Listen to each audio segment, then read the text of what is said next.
Lampião. A morte do brutal rei do cangaço há 81 anos morreu o mais famoso cangaceiro brasileiro. Conheça sua carreira de atrocidades que, de heróica, não tinha nada. Eles faziam do assassinato um ritual macabro. O longo punhal, de até 80 centímetros de comprimento, era enfiado com um golpe certeiro na base da clavícula, a popular saboneteira, da vítima. A lâmina pontiaguda cortava a carne, seccionava artérias, perfurava o pulmão, trespassava o coração e, ao ser retirada, produzia um esguicho espetaculoso de sangue. Era um policial ou um delator a menos na caatinga, e um morto a mais na contabilidade do cangaço. Goiás News Notícias. Sem mais delongas, vamos para a notícia. Quando não matavam, faziam questão de ferir, de mutilar, de deixar cicatrizes visíveis, para que as marcas da violência servissem de exemplo. Desenhavam a faca feridas profundas em forma de cruz na testa de homens. Desfiguravam o rosto de mulheres com ferro quente de marcar o gado. Exatos 80 anos após a morte do principal líder do cangaço, Virgulino Ferreira da Silva, o Lampião, a aura de heroísmo que durante algum tempo tentou se atribuir os cangaceiros cede terreno para uma interpretação menos idealizada do fenômeno. Uma série de livros, teses e dissertações acadêmicas lançados nos últimos anos defende que não faz sentido cultuar o mito de um lampião idealista, um revolucionário primitivo, insurgente contra a opressão do latifúndio e injustiça do sertão nordestino. Virgulino não seria um justiceiro romântico, um Robinho ou da Caatinga, mas um criminoso cruel e sanguinário, aliado de coronéis e grandes proprietários de terra. Historiadores, antropólogos e cientistas sociais contemporâneos chegam à conclusão nada confortável para a memória do cangaço. No Brasil rural da primeira metade do século XX, a ação de bandos como o de Lampião desempenhou um papel equivalente ao dos traficantes de drogas que hoje sequestram, matam e corrompem nas grandes metrópoles do país. Guardadas as devidas proporções, o cangaço foi algo como o PCC dos anos 1930. Cangaceiros e traficantes foram os cangaceiros que introduziram o sequestro em larga escala no Brasil. Faziam reféns em troca de dinheiro para financiar novos crimes. Caso não recebessem o resgate, torturavam e matavam as vítimas, a tiro ou punhaladas. A extorsão era outra fonte de renda. Mandavam cartas, nas quais exigiam quantias astronômicas para não invadir cidades, atear fogo em casas e derramar sangue inocente.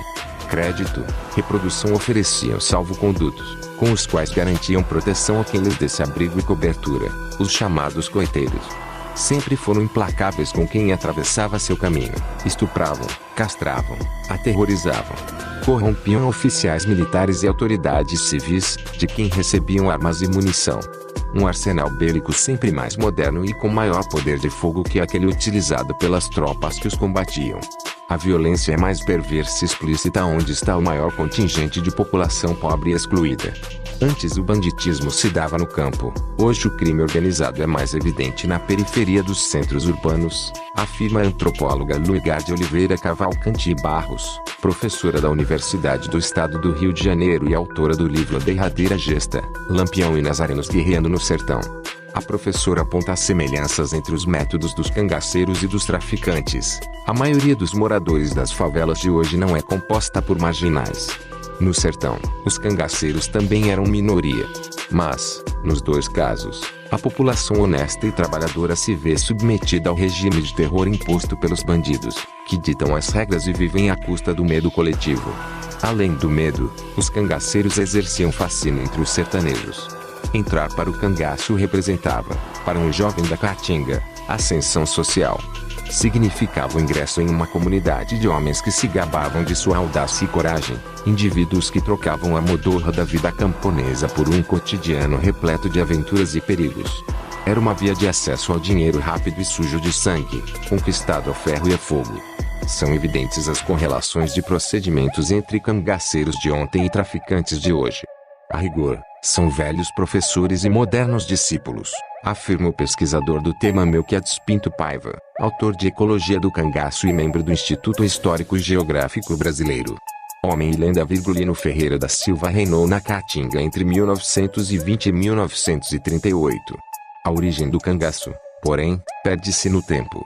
Muito antes dele, desde o século XVIII, já existiam bandos armados agindo no sertão, particularmente na área onde vingou o ciclo do gado no Nordeste. território onde campeava a violência, a lei dos coronéis, a miséria seca. A palavra cangaço, segundo a maioria dos autores, derivou de canga, peça de madeira colocada sobre o pescoço dos bois de carga. Assim como o gado, os bandoleiros carregavam os pertences nos ombros. Um dos precursores do cangaço foi o lendário José Gomes, o endiabrado cabeleira, que aterrorizou as terras pernambucanas por volta de 1775. Outro que marcou a época foi o potiguar Jesuíno Alves de Melo Calado, o Jesuíno Brilhante, 1844 a 1879, famoso por distribuir entre os pobres os alimentos que saqueava dos comboios do governo. Mas o primeiro a merecer o título de rei do cangaço, pela ousadia de suas ações, foi o pernambucano Antônio Silvino, 1875 a 1944, o Rifle de Ouro. Entre suas façanhas, arrancou os trilhos, perseguiu engenheiros e sequestrou funcionários da Great Eastern, empresa inglesa que construía ferrovias no interior da Paraíba. Lampião sempre afirmou que entrou na vida de bandido para vingar o assassinato do pai. José Ferreira, condutor de animais de carga e pequeno fazendeiro em Serra Talhada, Pernambuco, foi morto em 1920 pelo sargento de polícia José Lucena, após uma série de hostilidades entre a família Ferreira e o vizinho José Saturnino. No sertão daquele tempo, a vingança e a honra ofendida caminhavam lado a lado. Fazer justiça com as próprias mãos era considerado legítimo e a ausência de vingança era entendida como sintoma de frouxidão moral. Na minha terra, o cangaceiro é leal e valente, jura que vai matar e mata, diz o poema Terra Bárbara, do cearense Jader de Carvalho, 1901 a 1985. No mesmo ano de 1920, Virgulino Ferreira entrou para o grupo de outro cangaceiro célebre, Sebastião Pereira e Silva, o Senhor Pereira, segundo alguns autores, quem o apelidou de Lampião. Como tudo na biografia do pernambucano, é controverso o motivo do codinome. Há quem diga que o batismo se deveu ao fato de lhe manejar o rifle com tanta rapidez e destreza que os tiros sucessivos iluminavam a noite. O olho direito, cego por decorrência de um glaucoma, agravado por um acidente com um espinho da caatinga, não lhe prejudicou a pontaria. Outros acreditam na versão atribuída a Senhor Pereira, segundo a qual Virgulino teria usado o clarão de um disparo para encontrar um cigarro que um colega havia deixado cair no chão. O cangaço não tinha um líder de destaque desde 1914, quando Antônio Silvino foi preso após um combate com a polícia. Só a partir de 1922, após assumir o bando de Senhor Pereira, Virgulino se tornaria o líder máximo dos cangaceiros. Exímio estrategista, Lampião distinguiu-se pela valentia nas pelejas com a polícia, como em 1927, em Riacho de Sangue, durante um embate com os homens liderados pelo major cearense Moisés Figueiredo. Os 50 homens de Lampião foram cercados por 400 policiais. O tiroteio corria solto e a vitória da polícia era iminente. Lampião ordenou cessar fogo e o silêncio sepulcral de seu bando. A polícia caiu na armadilha. Avançou e, ao chegar perto, foi recebida com fogo cerrado. Surpreendidos, os soldados bateram em retirada. A capacidade de despistar os perseguidores lhe valeu a fama de possuir poderes sobrenaturais e, após escapar de inúmeras emboscadas, de ter o corpo fechado. No mesmo mês da tocaia de Riacho de Sangue, Lampião e seu bando caíram em nova emboscada. Crédito, reprodução. Um traidor ofereceu-lhes um jantar envenenado, numa casa cercada por policiais. Quando os primeiros cangaceiros começaram a passar mal, Virgulino se deu conta da tramóia e tentou fugir, mas viu-se coado por um incêndio proposital na mata. O que era para ser uma arapuca terminou por salvar a pele dos cangaceiros, desapareceram na fumaça, como por encanto. Mas o maior triunfo de Lampião foi o de cultivar uma grande rede de coiteiros. Isso garantiu a longevidade de sua carreira e a extensão de seu domínio. A atuação de seu bando estendeu-se por Alagoas, Ceará, Bahia, Paraíba, Pernambuco, Rio Grande do Norte e Sergipe. Lampião chegou a comandar um exército nômade de mais de 100 homens, quase sempre distribuídos em subgrupos, o que dava mobilidade e dificultava a ação da polícia. Em 1926, em tom de desafio e zombaria, chegou a enviar uma carta ao governador de Pernambuco, Júlio de Melo, propondo a divisão do estado em duas partes. Júlio de Melo que se contentasse com uma. Lampião, autoproclamado governador do sertão, mandaria na outra. Há divergências, e discussões apaixonadas em torno da figura histórica de Virgulino. Ele comandava sessões de estupro coletivo ou, ao contrário, punia indivíduos do bando que violentavam mulheres. Castrava inimigos, como faziam outros tantos envolvidos no cangaço. Há controvérsias. Lampião não era um demônio nem um herói. Era um cangaceiro. Muitas das crueldades imputadas a ele foram praticadas por indivíduos de outros bandos. Entrevistei vários ex-cangaceiros e nenhum me confirmou histórias a respeito de estupros e castrações executadas pessoalmente por Lampião, diz o pesquisador Amaury Correia de Araújo, autor de 7 livros sobre o cangaço. As narrativas de velhos cangaceiros contrapõem-se à versão publicada pelos jornais da época, que geralmente tinham a polícia como principal fonte. Com tantas histórias e histórias a cercar a figura de Lampião, torna-se difícil separar o homem da lenda.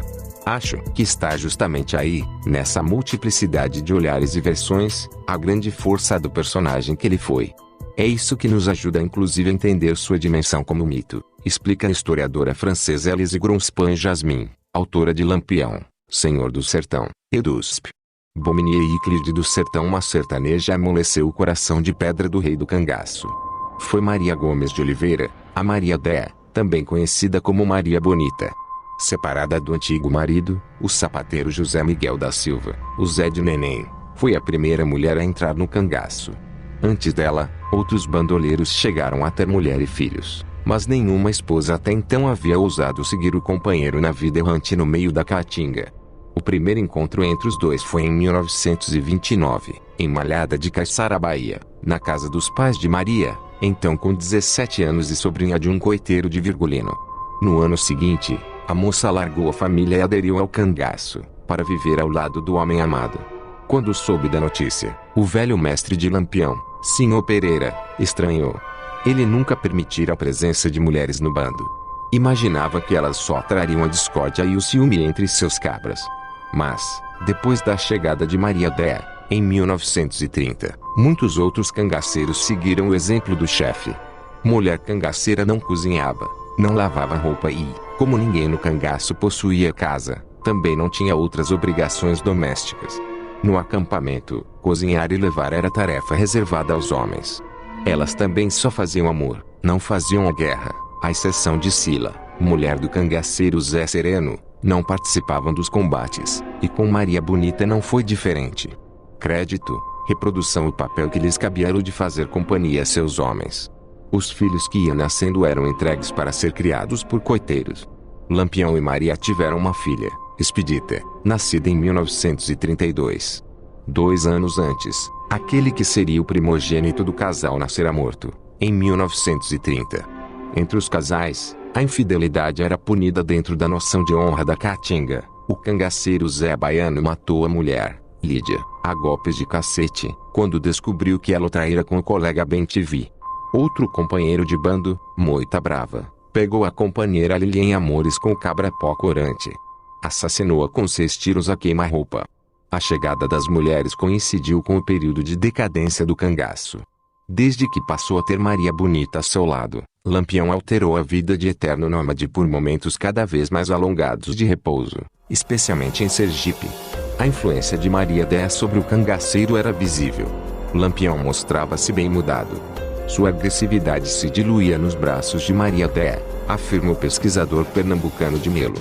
Foi em um desses momentos de pausa e idílio no sertão sergipano que o rei do cangaço acabou sendo surpreendido e morto, na Grota do Angico, em 1938, depois da batalha contra as tropas do tenente José Bezerra.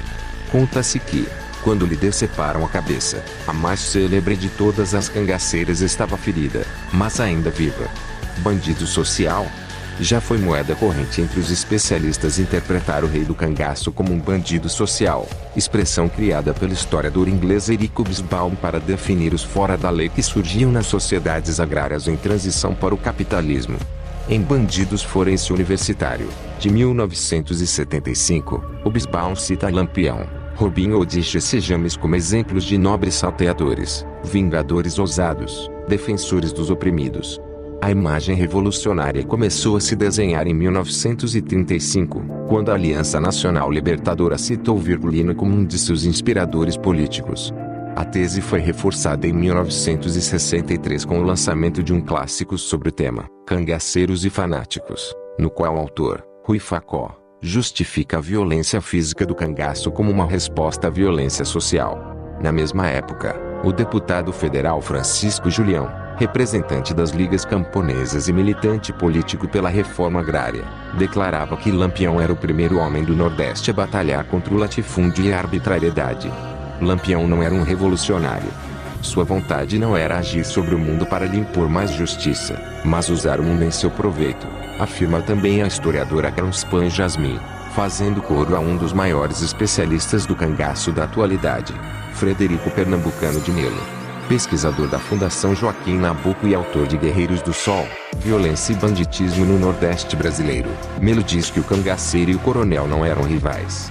Os coronéis ofereciam armas e proteção aos cangaceiros, que, em troca, forneciam serviço de milícia. Dois dos maiores coiteiros de Lampião foram homens poderosos, o coronel baiano Petronilo de Alcântara Reis e o capitão do exército Ironildes de Carvalho, que viria a ser governador de Alagoas. A preço de preferência às classes conservadoras, agricultores, fazendeiros, comerciantes, disse Virgulino em uma entrevista de 1926. Crédito, reprodução marqueteiro da Caatinga. A ideia de que Lampião fosse um vingador também é contestada por Melo. Ele argumenta que, em quase 20 anos de cangaço, Lampião nunca teria se esforçado para se vingar de Lucena e Saturnino, o policial e o antigo vizinho responsáveis pelo assassinato de seu pai. De acordo com um dos homens de Virgulino, Miguel Feitosa, o Medalha, Saturnino chegara a mandar um uniforme e um corte de tecido com o objetivo de selar a paz entre eles. Um portador teria agradecido por Lampião. O mesmo Medalha dizia que o ex-soldado Pedro Barbosa da Cruz propôs matar Lucena por dinheiro. Deixe disso, essas são questões velhas, teria respondido Lampião. Segundo o autor de Guerreiros do Sol, os cangaceiros usavam o discurso de vinganças pessoais e gestos de caridade como escudos éticos para os atos de banditismo. Apesar da vida árdua, quem entrava no cangaço dificilmente conseguia, ou queria, sair dele.